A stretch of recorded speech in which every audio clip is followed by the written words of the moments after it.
Bookmark. Adam Whitaker stood at the window of his penthouse, gazing at the sprawling skyline of Arvington. At 45, Adam was the epitome of success, CEO of a thriving investment firm, owner of luxury properties across continents, and a fixture in the city's elite social circles. Yet, as his 46th birthday approached, a strange emptiness gnawed at him. The pristine lines of his custom-tailored suit couldn't disguise the exhaustion in his deep-set blue eyes or the faint lines that marked his face. Not from frowning, but from years of rehearsed smiles and superficial conversations. Adam had perfected the art of charm and business networking, but authentic relationships remained elusive. As he turned away from the window, his gaze settled on the elegant, embossed invitation to his own birthday gala. The event, set to take place at the prestigious Valemont Art Museum, was destined to be an opulent affair. The guest list was meticulously curated: politicians, tech moguls, and celebrities, all handpicked for their influence and status. Adam sighed, already dreading the endless small talk and veiled business pitches that would undoubtedly dominate the night. Later that morning, in search of something different, Adam found himself wandering into a small cafe near his office, Leona's place, a spot he had passed countless times but never thought to enter. The brass bell above the door jingled softly as he stepped inside. "Welcome to Leona's. Sit wherever you like, sugar," called a warm voice. Adam's eyes landed on a woman behind the counter, mid to late 30s, with auburn hair swept into a loose bun. Faint smile lines traced the edges of her bright hazel eyes. Her name tag read Maggie. Maggie poured him coffee, and before Adam realized it, he was deep in conversation with her. There were no pretenses, no agendas, just easy, genuine dialogue. He learned that Maggie was a single mother working double shifts to support her 10-year-old son, Ethan. "He's my little piano prodigy," Maggie said with pride, showing Adam a video of Ethan playing a classical piece on a worn-out upright piano. The boy's fingers glided effortlessly across the keys, his passion evident. As Adam paid his bill, he hesitated. Then on impulse, he pulled out one of his birthday invitations. "Maggie, I'm hosting a party this Saturday. Why don't you and Ethan come?" Maggie blinked in surprise. "That's incredibly kind, but I don't think—" "I insist," Adam interrupted, surprising even himself with how sincere he sounded. "It'd be nice to have some real people there." Leaving the cafe, Adam felt an unfamiliar spark of excitement. It had been years since he'd invited anyone to an event without some ulterior motive.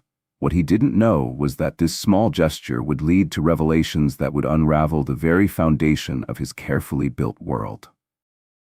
The evening of Adam's birthday gala arrived, transforming the Valemont Art Museum into a shimmering wonderland. Champagne flowed from crystal fountains and ice sculptures lined the entrance. The city's elite glided across the marble floors in designer gowns and tuxedos, their laughter echoing through the gallery. Adam stood by the entrance, greeting guests with his polished charm, but his attention kept drifting toward the main doors, hoping to spot Maggie and Ethan. By 9 p.m., doubt crept in. Maybe they aren't coming, he thought. Just as he was ready to give up, he saw them. Maggie wore a simple black dress, not a designer piece, but elegant in its understated way. Ethan fidgeted beside her in an oversized suit, his wide eyes filled with awe as he took in the dazzling surroundings. "Maggie, Ethan, you made it," Adam called, making his way toward them. Maggie offered a nervous smile. "Thank you for inviting us, Mr. Whitaker. This is a bit overwhelming." "Call me Adam," he insisted, guiding them inside. "And don't worry, just be yourselves. It's refreshing." Adam introduced Maggie and Ethan to his guests, though he quickly noticed the disapproving glances and whispered remarks trailing behind them. Some greeted Maggie with polite indifference, others ignored her entirely.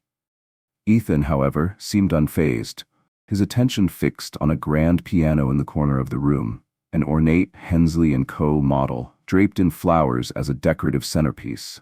"Mom, look," Ethan whispered excitedly. "It's just like the videos you showed me." Maggie gave his hand a gentle squeeze. "I see it, sweetheart, but we can't touch it. It's just for decoration."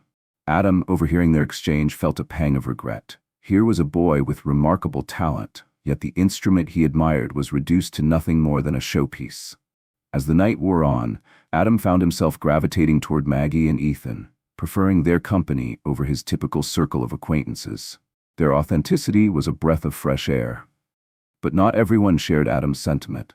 Evelyn Harrow, a socialite and one of Adam's key investors, approached him with her usual air of condescension. Holding a glass of champagne, she arched an eyebrow at Maggie and Ethan. "Adam, darling," Evelyn began, her tone syrupy. "Your little charity project is adorable, but don't you think it's time to wrap up this experiment?" Adam's jaw tightened. Before he could reply, Ethan tugged on Maggie's sleeve, his eyes still on the piano. In that moment, Adam made a decision that would alter the course of the evening and his life. Evelyn Grant's voice sliced through the hum of conversation like glass on marble. "Adam, darling," she purred, her eyes narrowing as she approached, a crystal flute of champagne balanced delicately in her hand. "Your little side project is causing quite the stir. But don't you think it's time to put an end to this social experiment? We have more important matters to discuss." Adam Whitaker clenched his jaw. Evelyn had been one of his most valuable investors, but her thinly veiled condescension grated on him tonight. Before he could form a response, Ethan tugged insistently on Maggie's sleeve, eyes fixed on the grand piano. In that instant, Adam made a decision. "Actually, Evelyn," Adam said, his voice cutting through the room, "I think it's time for some entertainment." He crouched beside Ethan, meeting him at eye level. "How would you like to play something for everyone?" Ethan's face lit up, but Maggie's expression darkened with hesitation. "Oh no, we couldn't possibly," she began, flushed with embarrassment. Adam smiled. "Please, Maggie, consider it a birthday gift to me." After a brief pause, Maggie gave a reluctant nod. Adam gently guided Ethan toward the piano. As they approached, murmurs rippled through the crowd. People shifted to the side, curiosity and skepticism mixing in equal measure. Ethan climbed onto the bench, his small frame dwarfed by the magnificent Hensley. He closed his eyes, took a deep breath, and let his fingers fall onto the keys. The opening notes of Chopin's Nocturne in E-flat major cascaded through the hall, silencing every whisper and the clink of every champagne glass. Adam stood transfixed, watching Ethan's hands dance across the piano with a grace far beyond his years. The music flowed effortlessly, each note filled with raw emotion. But as Adam's eyes drifted from Ethan to Maggie, his breath caught. Maggie wasn't watching her son. Her gaze was fixed on the piano itself, a flicker of recognition in her eyes. Pain and longing, as if she were seeing a ghost. When the final notes lingered in the air, the room erupted in applause. Ethan beamed, drinking in the attention. Maggie, however, remained frozen. Her hand trembled slightly as she stared at the instrument.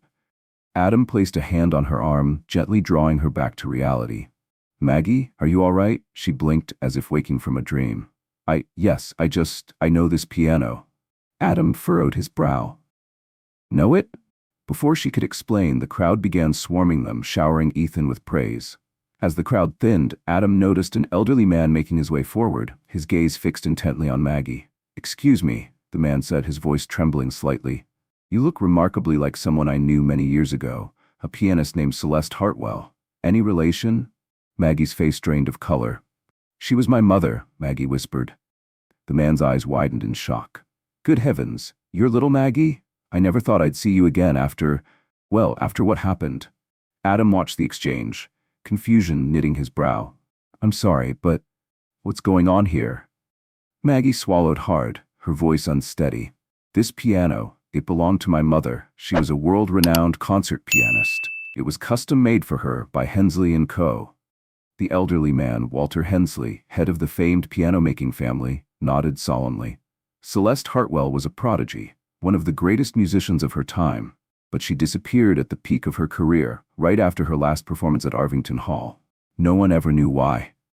Maggie's voice trembled.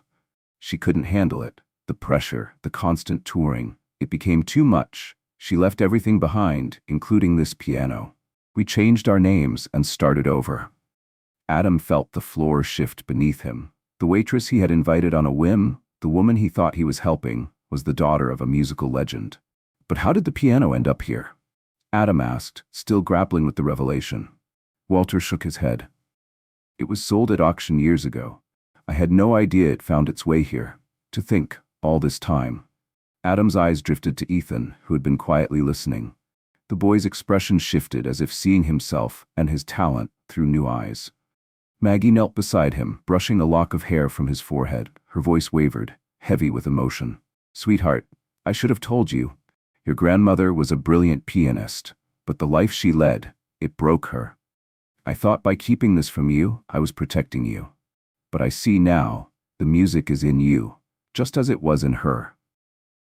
Tears welled in Ethan's eyes as he wrapped his arms around his mother. Adam stepped back, feeling like an outsider in the deeply personal moment.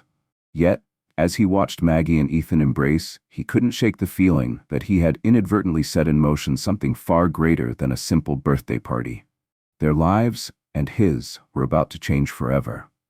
As the last guests trickled out of the Valmont Museum, Adam Whitaker lingered by the grand piano, watching Maggie and Ethan. The air still hummed faintly with the echoes of Ethan's performance. News of their connection to Celeste Hartwell had swept through the party like wildfire, turning the quiet waitress and her son into the evening's centerpiece. Critics in attendance whispered of Ethan's extraordinary talent, some already labeling him the next Hartwell. Art collectors mused about the long-lost Hensley piano, its rediscovery sparking excitement across the city's art circles. But amid the celebration, Adam saw something else: Maggie's apprehension. Pride flickered in her eyes, but so did something that looked dangerously close to fear. The sudden spotlight that now shone on her and Ethan was something she hadn't asked for. Adam approached carefully, lowering himself onto the piano bench beside her. Ethan was still gently running his fingers over the keys, lost in his own world. "Maggie," Adam said softly, "can we talk for a minute?"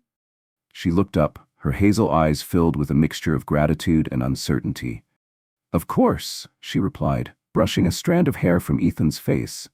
"I still don't know how to thank you for tonight. For everything." Adam shook his head. "You don't need to thank me, but I do want to make you an offer."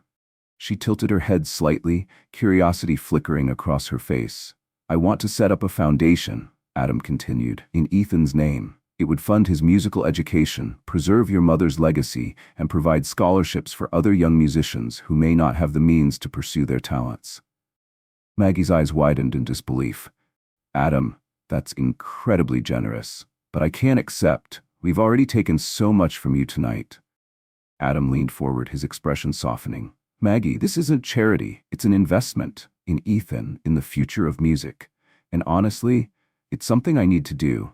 I've spent years chasing wealth and status, and for the first time, I feel like I can do something meaningful with it." Maggie hesitated. Adam could see the storm of emotions playing out behind her eyes. Accepting meant stepping into a world she had deliberately turned her back on, a world that had broken her mother. But declining would mean denying Ethan the chance to fully explore his gift. Finally, after a long silence, she nodded. "For Ethan," she whispered, "and for my mother's legacy, we accept." The weeks that followed were a blur of meetings, legal paperwork, and media attention. Adam's team of lawyers and advisors worked tirelessly to establish the Celeste Hartwell Foundation for Musical Excellence. Ethan was enrolled in one of the most prestigious music schools in the state, where he began studying under renowned teachers. With Adam's encouragement, Maggie tentatively began to reconnect with her musical roots. Small local performances turned into larger showcases, and before long, she was being invited to play in venues across the city. The press quickly latched onto the story, dubbing it the diner-to-concert hall fairy tale. Television crews appeared at the cafe where Maggie worked, and magazine covers featured Ethan's portrait next to images of Celeste Hartwell in her prime. There was even talk of a documentary. Adam watched the whirlwind unfold with pride, but also with a creeping sense of guilt. Had he pushed them into a spotlight they weren't ready for? One evening, as the foundation plans were nearing completion, Adam found Maggie sitting alone at the piano in his penthouse. The lights of Arvington glittered beyond the floor-to-ceiling windows. "Couldn't sleep?" Adam asked, gently approaching her. Maggie smiled faintly, fingers tracing the edge of the piano. "I guess old habits die hard. Mom used to play late at night when she couldn't quiet her mind." Adam took a seat across from her. "I wanted to ask you something," Maggie said, her voice hesitant. "This foundation, it's wonderful. But why are you doing this, really?" Adam exhaled slowly, leaning back against the bench. "At first, I told myself it was just a good investment. But the truth is, Maggie, I needed this. His gaze drifted toward the city lights. I've spent years collecting wealth, attending events filled with people I barely care about. But that night at Leona's, it felt real. Watching Ethan play tonight, seeing the way his music touched people, that's something money can't buy. Maggie's expression softened. I guess we've both been running from something. I ran from my mother's world and you've been chasing things that never really mattered. Adam chuckled quietly. Maybe we're not so different after all. From that point on, their relationship shifted. Adam no longer saw Maggie and Ethan as recipients of his philanthropy. They were friends, perhaps even family in the making. Weekly dinners at Adam's penthouse became a tradition. Ethan would excitedly recount his latest lessons, while Maggie shared memories of her mother that she hadn't thought about in years. Of course, not everyone saw things the same way. During a tense business meeting, Evelyn Grant leaned back in her chair, tapping her manicured nails against the table. Adam, she drawled, I hope you know what you're doing. Charity is admirable, but this obsession with Maggie and her son? Don't forget where your real priorities lie. Adam smiled coolly. I haven't forgotten, Evelyn, but some things are more important than numbers on a balance sheet. Evelyn arched an eyebrow, clearly unimpressed, but Adam no longer cared. For the first time in years, he felt like he was part of something that truly mattered. His impulsive decision to invite a waitress and her son to his birthday party had changed more than just their lives. It had fundamentally altered his own. And as he sat at the piano with Ethan one quiet evening, Adam realized that the emptiness he had once felt was finally starting to disappear. Adam Whitaker sat in the front row of Arvington Hall, watching with quiet pride as Ethan stepped onto the stage for his first public recital. Maggie, seated beside him, beamed with excitement. The lights dimmed, and for a moment, everything felt perfect, simple, pure, and full of hope. The weight Adam had once carried, the loneliness, the emptiness, seemed lighter now, replaced by something far more profound. In Maggie and Ethan, he had found genuine connection, a reason to redirect his life toward something meaningful. But while their lives moved toward the light, shadows gathered just out of sight. Walter Hensley, moved by Ethan's performance and the rediscovery of Celeste Hartwell's piano, had begun quietly digging through his family's archives. His curiosity unearthed more than old photographs and faded programs. In a dusty box of letters, Walter found correspondence between his late father, then head of Hensley & Co., and Celeste's former manager. The letters painted a troubling picture of relentless touring schedules, mounting pressure, and manipulation. The truth was undeniable. Celeste Hartwell's sudden disappearance wasn't a mystery. It had been an escape. The industry, desperate to squeeze every ounce of profit from her talent, had driven her to the brink. Walter was left staring at the pile of yellowed papers, torn between two paths. Revealing the truth would validate Maggie's fears and offer long overdue closure. But it would also shatter the reputation of his family and expose decades of unethical practices that extended far beyond Hensley & Co. As Walter wrestled with this moral dilemma, another storm quietly gathered. Evelyn Grant, still seething over Adam's betrayal of Arvington's social elite, refused to let the matter rest. Determined to discredit Maggie and, by extension, Adam, Evelyn hired a private investigator to probe into Maggie's past. What Evelyn didn't anticipate was that her investigation would lead straight into the heart of Walter's discovery. The threads of truth, ambition, and revenge began weaving a complicated tapestry, one that could unravel everything Adam, Maggie, and Ethan had built. Meanwhile, Maggie faced battles of her own. As Ethan's talent gained attention, invitations poured in for high-profile performances and interviews. The more Ethan played, the more Maggie began to see the cracks forming beneath his excitement. One evening, after a long practice session, Maggie found Ethan crying quietly in his room. "I don't want to let everyone down," he sobbed, his head buried in his arms. "But sometimes, I just want to be a normal kid." Maggie's heart broke. She had been so focused on supporting his gift that she hadn't realized the weight it was placing on his young shoulders. She remembered the look in her mother's eyes. Celeste, worn down by the constant pressure to perform, to never falter under the spotlight. Maggie had promised herself that Ethan's path would be different. But somehow, she had led him to the same crossroads. The realization left her torn.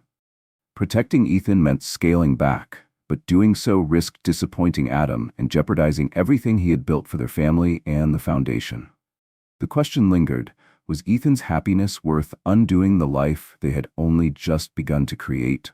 As these threads tightened, the stage was set for a confrontation that none of them saw coming. Walter, burdened by guilt, prepared to bring the letters to Adam. Evelyn, holding what she believed to be the key to discrediting Maggie, prepared to launch her attack. And Maggie, standing between the weight of the past and the uncertainty of the future, knew she had to make a choice, one that could redefine everything. Adam, unaware of the storm brewing around him, continued to savor the quiet moments. Movie nights with Ethan had become a cherished tradition. They laughed over old comedies and debated the intricacies of film scores. Adam had never realized how much joy could be found in something so simple. Even his time with Maggie had shifted. Long conversations over coffee, sometimes about music and sometimes about life, had become the highlight of his week. But for Maggie, things weren't as simple. There were moments, small, fleeting ones, when doubt crept in. She wondered if Adam's friendship was driven by genuine care or by the lingering belief that she and Ethan were part of a charitable project.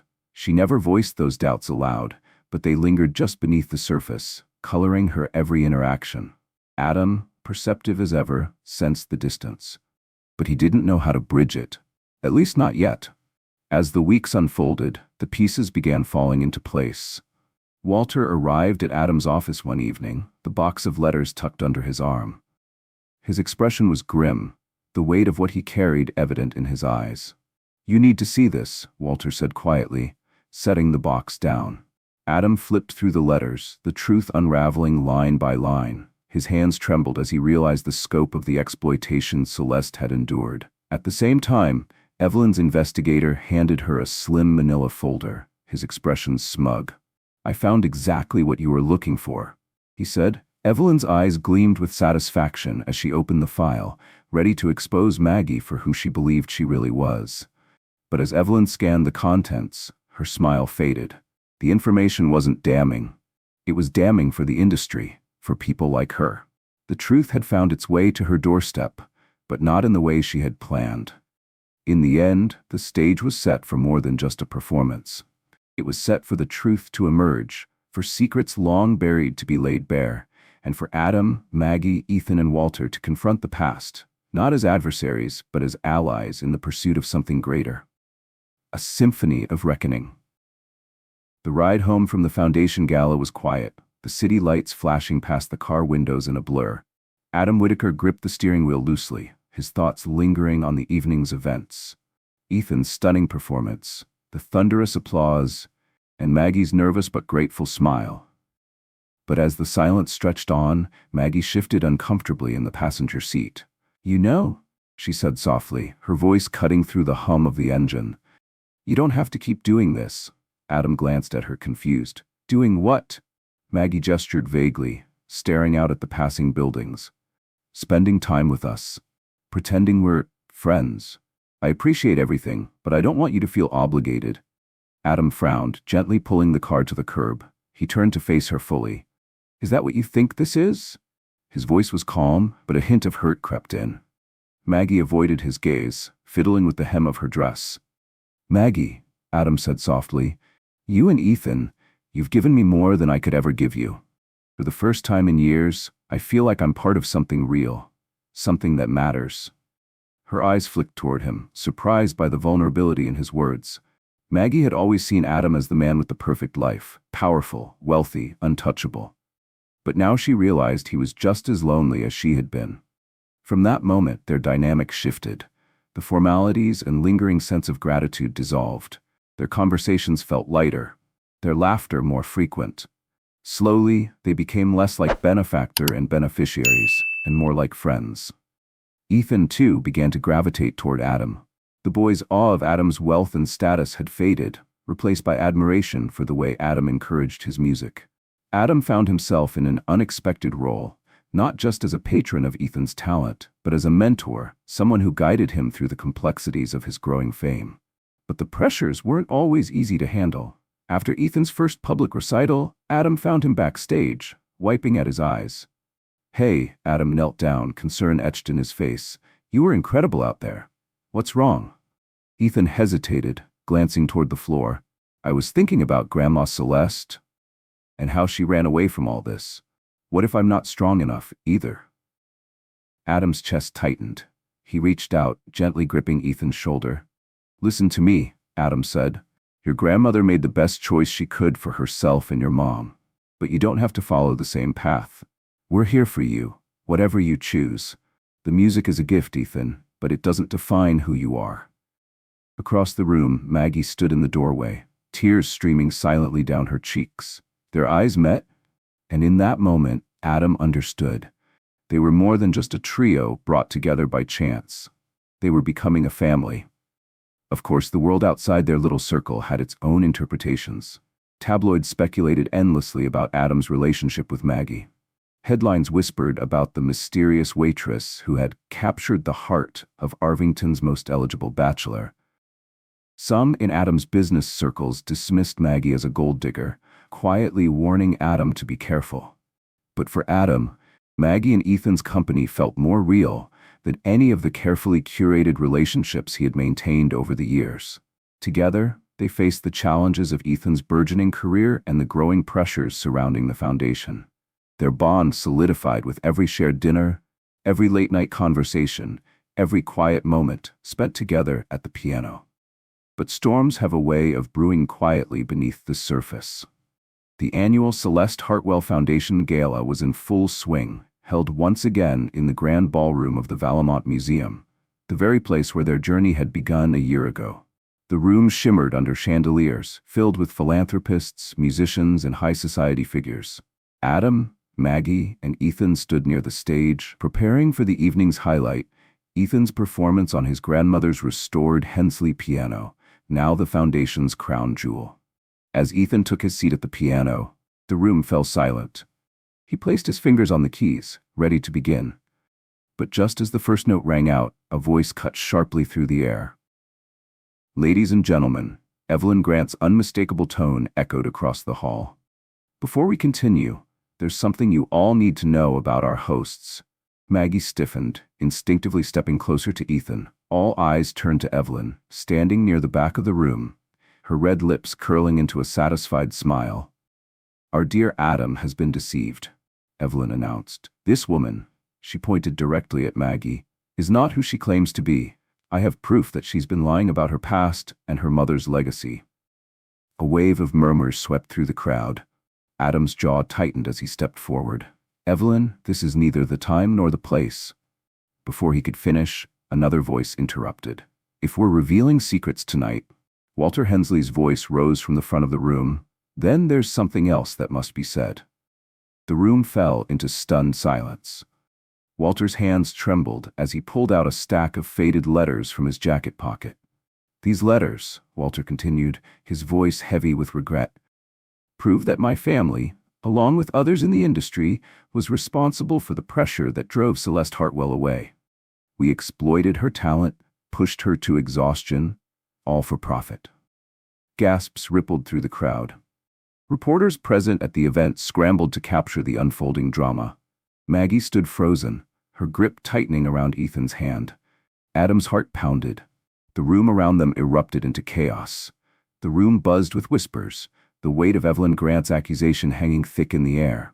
Cameras flashed as reporters peppered the scene with questions, their voices overlapping in a chaotic frenzy. Maggie stood frozen, her eyes locked on Ethan, who sat stiffly at the piano, confusion flickering across his young face. Adam Whitaker, sensing the room spiraling out of control, stepped forward. His voice rang out, steady and clear, cutting through the noise. "Yes, there have been secrets," Adam began, his gaze sweeping the crowd. "But tonight isn't about the past, it's about the future. It's about a boy with an extraordinary gift and a family that has overcome unimaginable obstacles to stand here tonight." He turned to Maggie and extended his hand. "Maggie, I think there's something you'd like to say." For a moment, Maggie hesitated. Then, she took a deep breath and stepped forward, the weight of years spent hiding lifting from her shoulders. My name is Maggie Hartwell, she began, her voice trembling but growing stronger with every word. I am the daughter of Celeste Hartwell. For years I hid that truth, not out of shame, but to protect my son from the same pressures that broke my mother. Maggie placed a hand gently on Ethan's shoulder. He looked up at her with wide eyes.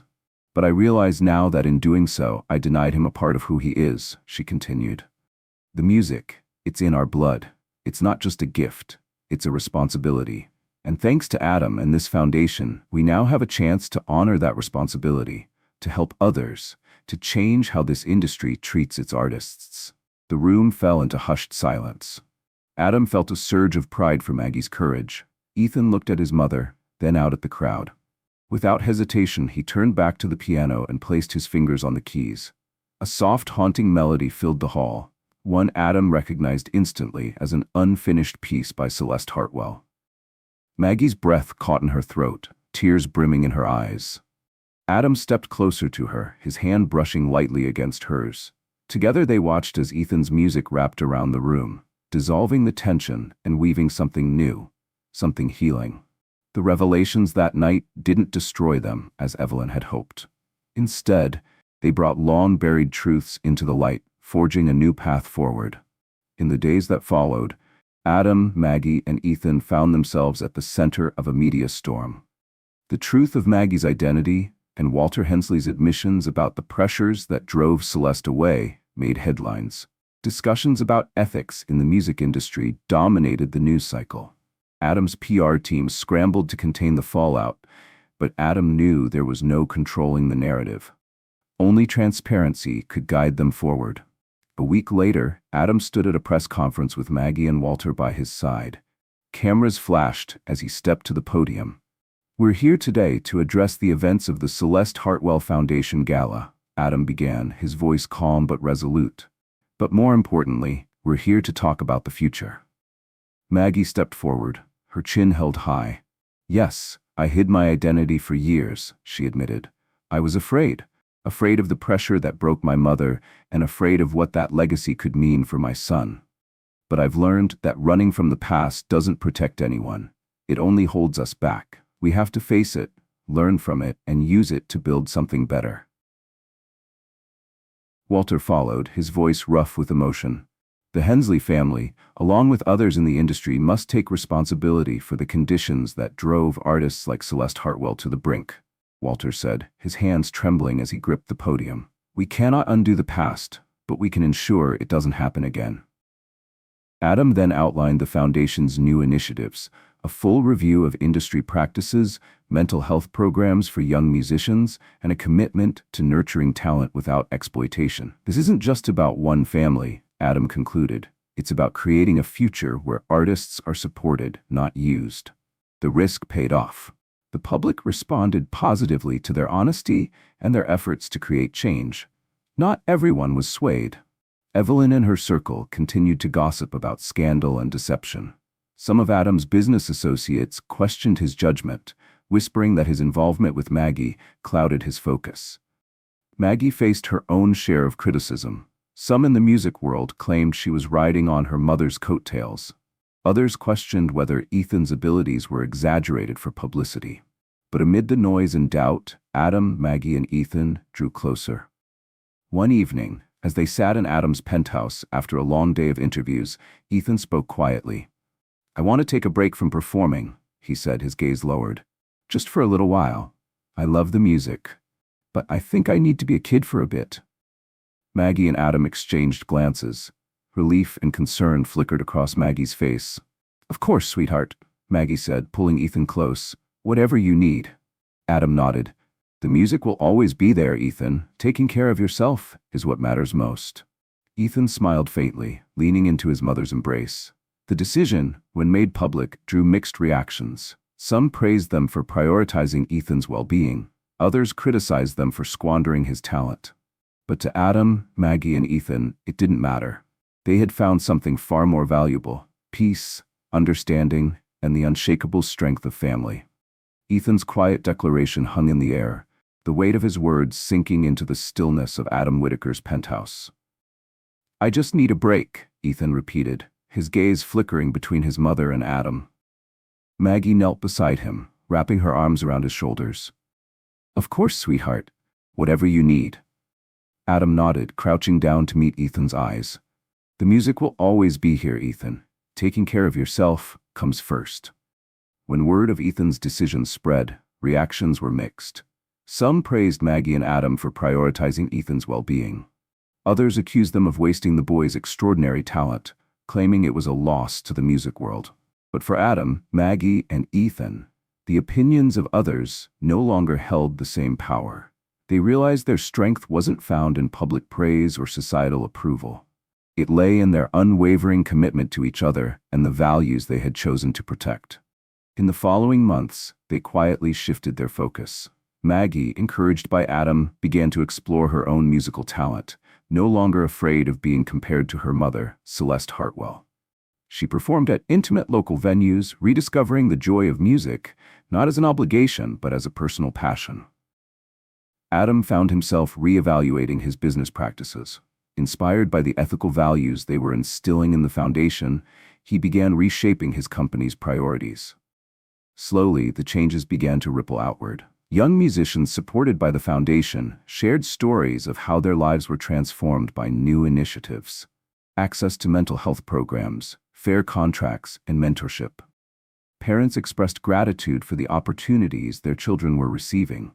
And even Adam's most skeptical business partners started to recognize the long-term value in this shift. Evelyn Grant and her allies, who had once wielded considerable influence, found themselves increasingly sidelined as more industry leaders aligned with Adam's vision.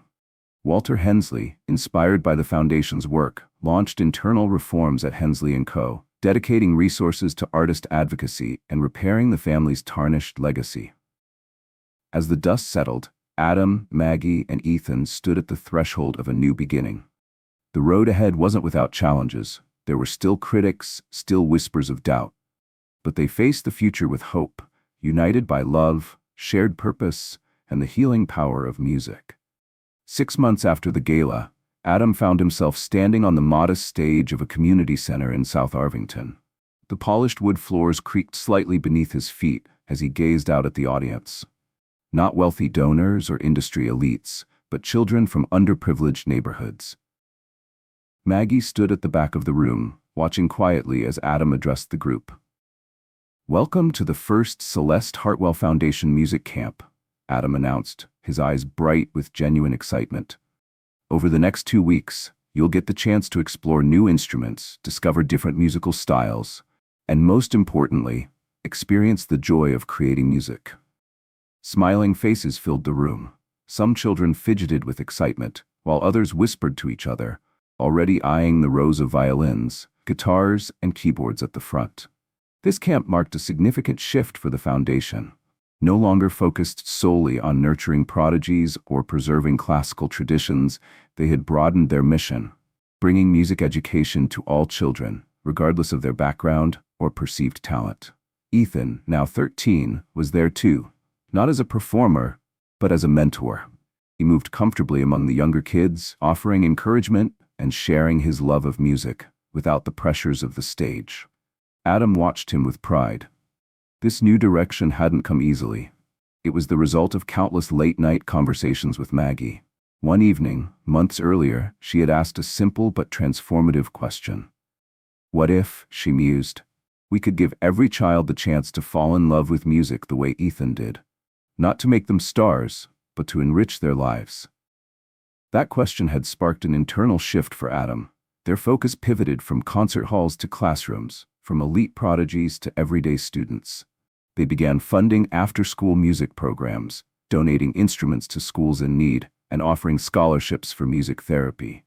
As the camp session began, the room filled with the sound of tentative notes and bursts of laughter. Adam felt something stir within him. A sense of fulfillment, unlike anything he had experienced during his years of corporate success. He caught Maggie's eye across the room, and they shared a quiet smile. This was more than just a new initiative. It was the start of a new chapter, not only for the foundation, but for their lives. A chapter where success wasn't measured by accolades or wealth, but by the number of lives touched and the simple, undeniable joy that music could bring. As Adam turned back to the group of eager faces, he felt certain that the journey, which began with an impulsive invitation to a waitress and her son, was far from over. And for the first time in his life, he welcomed the uncertainty, knowing that whatever came next, they would face it together, ready to turn even the simplest notes into something extraordinary. As the last child left the community center, Adam Whitaker remained seated alone on the edge of the stage, his fingers absently tracing the worn keys of the upright piano. The room, once filled with the sound of eager children discovering music, now stood silent, the echoes of their laughter lingering like a faint melody. He thought back to the man he had been just over a year ago, successful by every external measure, yet profoundly hollow inside. The Adam of the past would have laughed at the thought of spending 2 weeks teaching piano to kids from South Arvington. Now, he couldn't imagine anything more fulfilling.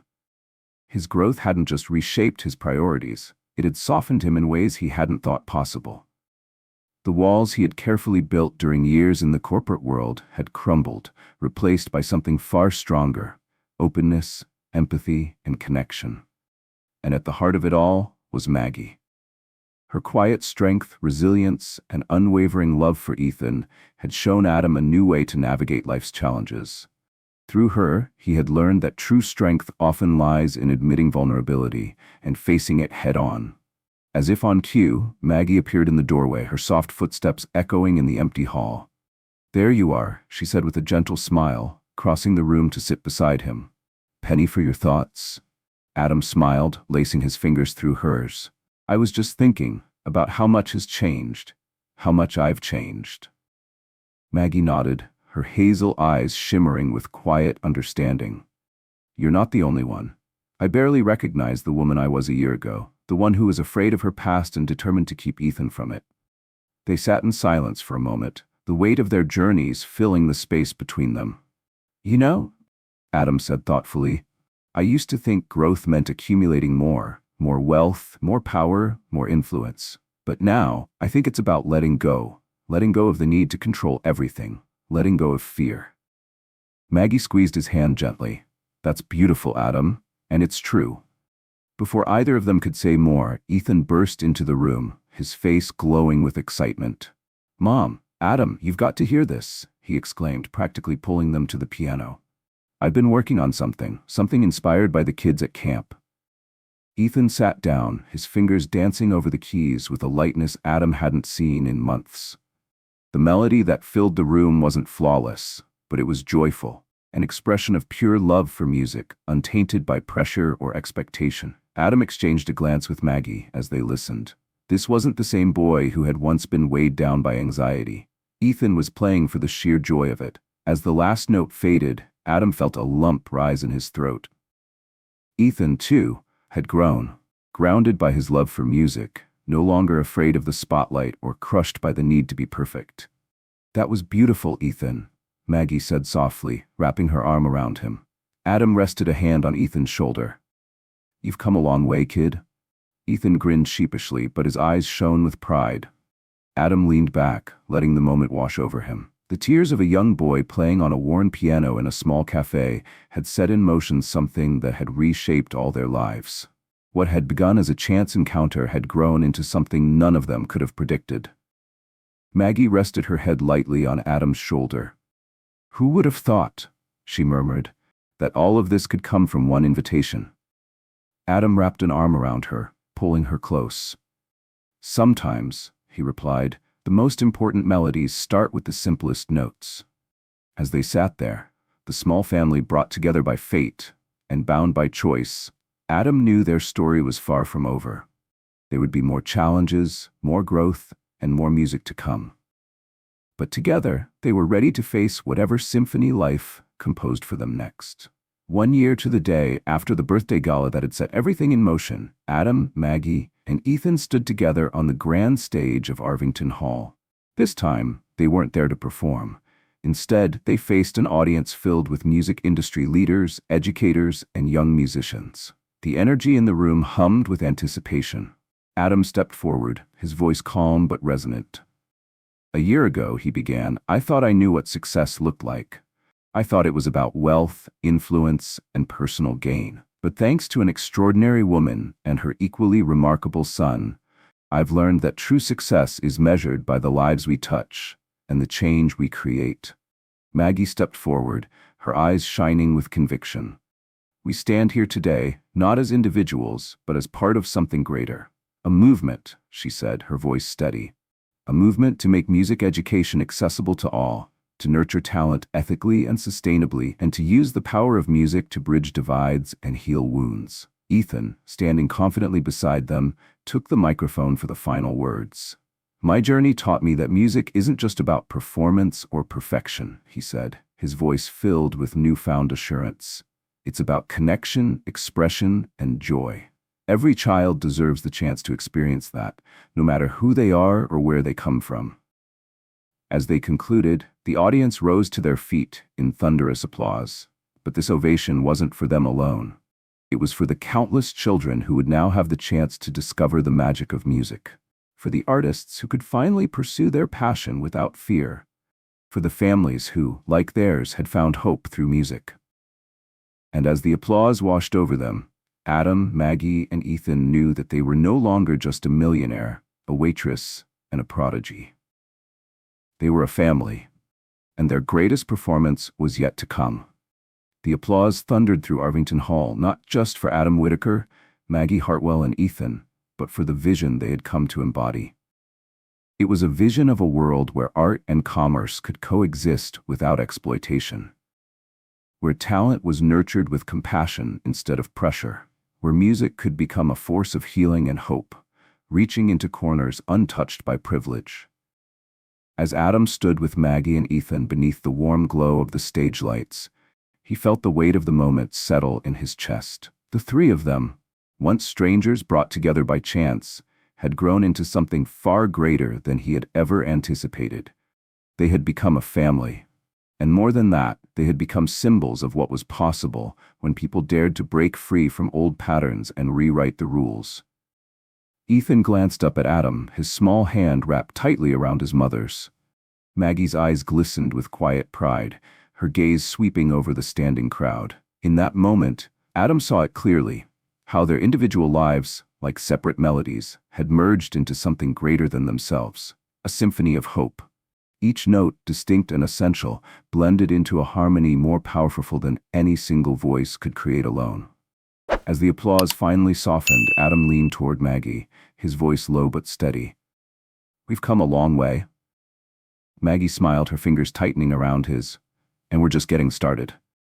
Ethan grinned beside them, already eager to return to the piano, not because he had to, but because he loved to.